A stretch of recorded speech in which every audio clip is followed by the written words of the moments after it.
اگر کوئی ایک بات نہیں تو یہ بات ہم پائی گئی یا پائی گئی لیکن کمی کے ساتھ تو نماز نہیں ہوتی۔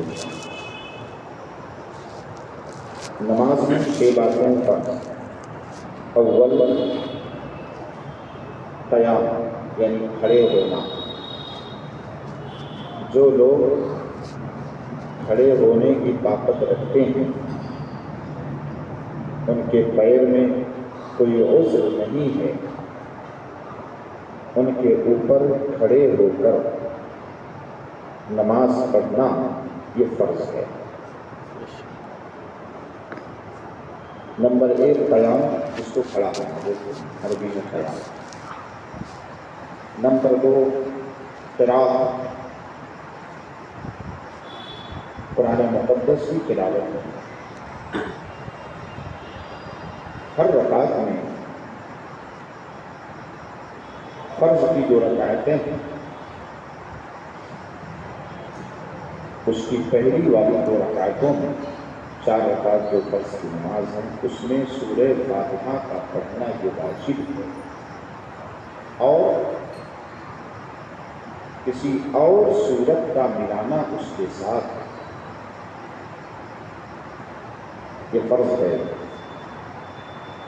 سورت کا یا تو مکمل سورت یا تو کم سے کم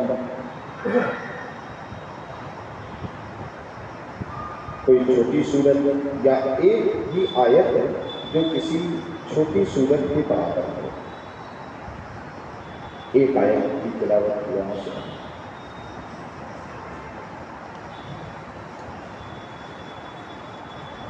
سے کم ایک چھوٹی سورت اس کے برابر ہو جائے تو فرض کی ادائیگی ہو گئی۔ مثال کے طور پر کوئی اِنَّا أَعْطَيْنَاكَ الْكَوْثَرَ کی سورت پڑھ لیا یا تو اس کے برابر جیسے أَلَمْ تَرَ كَيْفَ فَعَلَ رَبُّكَ بِأَصْحَابِ الْفِيلِ أَلَمْ يَجْعَلْ كَيْدَهُمْ فِي تَضْلِيلٍ وَأَرْسَلَ عَلَيْهِمْ طَيْرًا أَبَابِيلَ، اتنی ہی پڑھ دیا تقریبی نماز اس کی ہو گئی۔ کوئی شخص ایسا ہے اسے صرف مثال کے طور پر ایک ہی سورت یاد ہے، اس کو اِنَّا أَعْطَيْنَاهُ ہی صرف یاد ہے تو دونوں رکعتوں میں اِنَّا أَعْطَيْنَاهُ تو یہ قرأت یہ بھی نماز میں فرض ہے۔ پھر رکوع یہ بھی نماز میں فرض ہے۔ رکوع دونوں ہاتھ آپ کے گھٹنے تک پہنچ جائیں، اتنا جھکیں کہ دونوں ہاتھ گھٹنے تک پہنچ گئے تو یہ کم سے کم رکوع کی کیفیت ہے، یعنی فرضیت کی ادائیگی ہو گئی۔ رکوع میں سنت طریقہ یہ ہے کہ دونوں پنجوں سے اپنے گھٹنے کو مضبوطی سے پکڑیں، پیٹھ کو بالکل برابر رکھیں اور سر بھی پیٹھ کے برابر رکھیں، سر بالکل نیچے نہ تو دبا لیں نہ اٹھا لیں، اور پیٹھ کو برابر بچھا کے رکھیں، اس میں کبڑی جیسا نہ رکھیں۔ یہ رکوع کا سنت طریقہ ہے۔ کم سے کم 3 مرتبہ سبحان ربی العظیم پڑھنا یہ سنت ہے رکوع۔ کوئی شخص امام کے ساتھ نماز پڑھ رہا ہے اور رکوع میں پہنچ گیا لیکن اس کو اتنا بھی موقع نہیں ملا کہ وہ سبحان ربی العظیم کم سے کم ایک مرتبہ ہی کہہ لیتا، لیکن امام کے ساتھ پورا وہ رکوع میں پہنچ گیا۔ رکوع میں پہنچا کہ امام صاحب نے اللہ اکبر کہہ دیا تو گویا اس نے رکوع کو پا لیا، اور جو شخص رکوع پا لے امام کے ساتھ اس نے پوری رکعت پا لی۔ رکوع میں امام کو آپ نے پا لیا تو گویا پوری رکعت آپ نے پا لی۔ 3 مرتبہ کم سے کم سبحان ربی العظیم پڑھنا، یہ سنت ہے، اور آپ کو وقت ہے تو 5 مرتبہ، 7 مرتبہ، 11 مرتبہ طاق عدد میں پڑھا جائے۔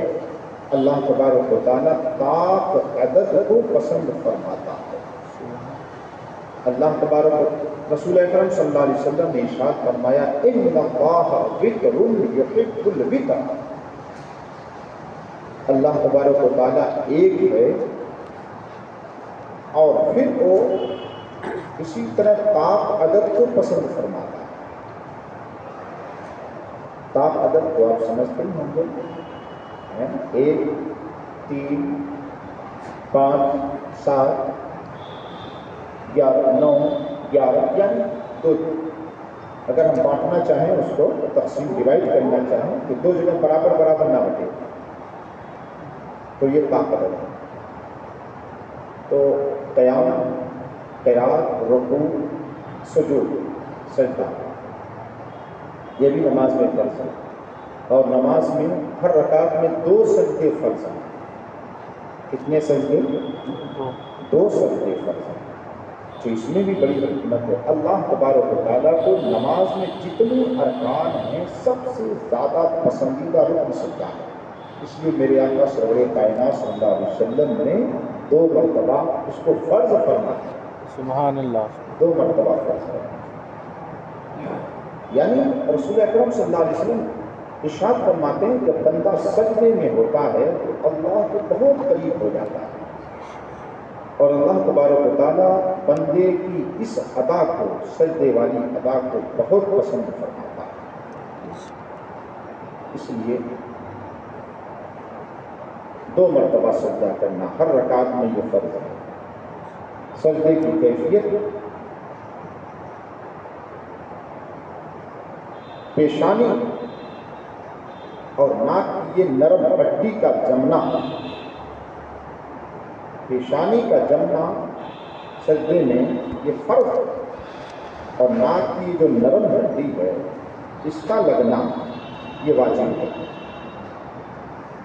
بہت سارے لوگ تو پیشانی تو رکھے لیکن ناک ان کی زمین سے نہیں لگتی، یا تو صرف ناک کا یہ نوک لگتا ہے، نہیں، یہ نرم ہڈی جو ناک کی ہے یہ جو ایسے گھماتے ہیں وہ گھوم جاتا ہے، اس کو نرم ہڈی بولتے ہیں، اس کا لگنا یہ واجب ہے۔ اگر نہیں لگا کسی اور کوئی عذر بھی نہیں، کسی کو مثال تھوڑا ہو گیا، کوئی زخم ہے، تب تو الگ بات ہے، معاف ہو سکتی کی جاتی ہے۔ کوئی عذر بھی نہیں ہے پھر بھی اس کے نرم کی ناک ہڈی نہیں لگ رہی ہے تو اس کا سجدہ نہیں ہوگا، اس کا سجدہ نہیں ہوگا۔ اسی طرح پیر کی یہ انگلی مڑ کر ایسے، یہ انگلیوں کا پیٹ، پیر کی انگلیوں کا پیٹ، اس کا بھی زمین سے، دونوں انگلیوں کے 3 انگلی کا پیٹ کم سے کم زمین سے لگنا واجب ہے، اور 10 کا لگنا یہ سنت ہے، اور 1 کا لگنا یہ تو شرط، کم سے کم 1 انگلی کا پیٹ زمین سے لگے یہ شرط، 3 کا واجب، 3 اگر کسی کے پیر کی انگلیوں کا پیٹ، 3 انگلیوں کا پیٹ زمین سے نہیں لگا تو گویا واجب ادا نہیں ہوا، اس کا سجدہ ناقص ہوا، اور جب سجدے میں کمی ہو گئی تو نماز نہیں ہوتی۔ اس لیے کوشش کہ آپ 10 انگلیوں کا پیٹ ایسے موڑ کر زمین سے لگے حالت سجدہ میں، یہ سنت ہے۔ رسول اکرم صلی اللہ علیہ وسلم نے نماز جو صحابہ کرام کو سکھایا اور اس کی کیفیت دیکھیے، یہ بھی رب کی شان ہے کہ رب اللہ تبارک و تعالیٰ نے نماز فرض فرمایا، البتہ نماز کی کیفیت کیسی ہوگی، کیا نماز میں فرض ہوگا، کیا واجب ہے، کیا سنت، یہ اپنے محبوب پر چھوڑ دیا، یہ اپنے محبوب پر چھوڑ دیا صلی اللہ علیہ وسلم۔ آقا کریم صلی اللہ علیہ وسلم نے صحابہ کرام کو نماز پڑھ کر کے پریکٹیکل کر کے سب سکھایا اور ارشاد فرمایا صحابہ کرام سے، صلو کما رأیتمونی اصلی، جیسا مجھے نماز پڑھتے ہوئے دیکھو ویسا پڑھو، سبحان اللہ، جیسا مجھے نماز پڑھتے ہوئے دیکھو ویسا نماز پڑھو۔ بعض لوگوں کا یہ خیال ہے کہ نماز میں اگر حضور کا خیال آئے تو نماز باطل ہو جائے، نماز ٹوٹ جائے، نماز ٹوٹ جائے۔ میں نے پڑھا، یہاں تک لکھ دیا معاذ اللہ رب العالمین کہ اگر کسی کے گائے، بیل، گدھے، خچر کا خیال آ جائے تو نماز میں کوئی فرق نہیں پڑے گا، حضور کا خیال آ جائے تو نماز باطل ہو جائے گا۔